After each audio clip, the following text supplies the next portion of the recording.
Hi, I'm Crystal. This week I tried making some Memdex cards and I made myself a basically free holder. So I had some fun just collaging these cards and putting on some glue stick embossing. It's my first foray into Memdex cards and I really enjoyed it. But I didn't have a holder for the cards, and so I wanted to make one. I tried the commercial Rolodex card holders and they're not really quite wide enough or tall enough for these decorative Memdex cards. So I made my own, and the process was really pretty easy and pretty quick and basically free. So if you would like to try making your own, I'd be happy to give you the instructions and also talk a little bit about glue stick embossing. My free holder is made out of a Kleenex box and a chopstick. I found that it holds plenty of cards. It's very sturdy. I may need to cut the back off of the Kleenex box, though. I may have to change that a little bit. But all you really need is 2 tissue boxes, a piece of cardstock, a couple of circle punches, and 1 round chopstick. The chopstick is pretty key. A lot of the chopsticks you get in takeout are kind of blocky. The ones that are connected, those are not going to work. You really need round ones or a small piece of dowel. So beyond that, it was just punching some circles. So I started out with some large punches out of the tissue box. I found that I needed about 4 per circle, with a smaller circle punched in the middle to hold the chopstick. So I very carefully measured the center in the first circle, but you only have to do that once, of course, because once you punch that circle, you can just mark through the circle onto the subsequent ones. So once you've got all those punched out and got the little hole, then you're going to glue them up into 2 stacks of 4.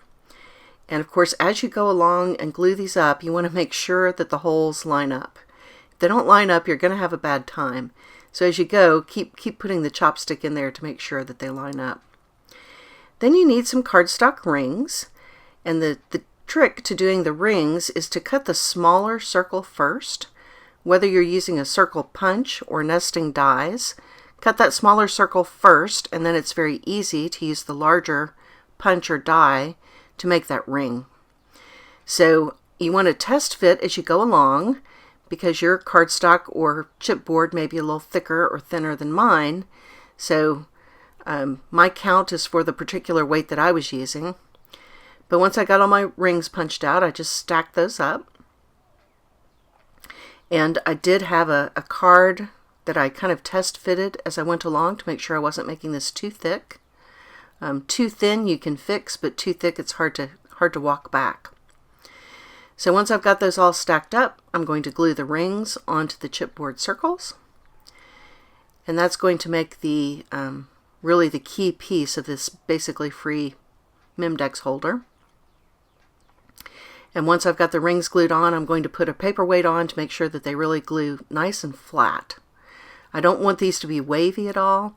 Mostly I'm not too particular about wavy, but in this case I don't think that's going to serve the project at all.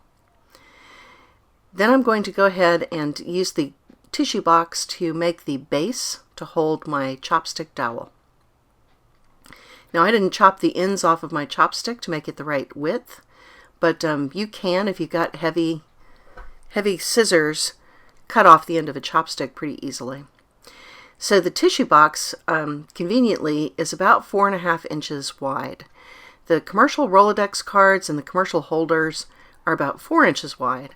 I actually still have one of those regular open rotary files for Rolodex cards, and I am the original owner, and it is not big enough for these extra large Memdex cards, which are a little wider and a little bit taller than regular Rolodex cards. So after gluing the box together, I just cut a little channel in each side for the chopstick, and that's it. For the glue stick heat embossing, really anything sticky will hold embossing powder. So if you've never tried this, you can literally just put a little glue stick down and then put the embossing powder over it. It works just fine. Now the glue is going to bubble up just a little bit when you heat it, so it's not quite the same smooth, perfect outcome you get with Versamark ink. But I do think it's fun to try from time to time. you know, particularly on something like this where it's collaged, and so the finish is not perfect to begin with. So it was a lot of fun, and I hope you'll give one or more of these a try. And I thank you for joining me today.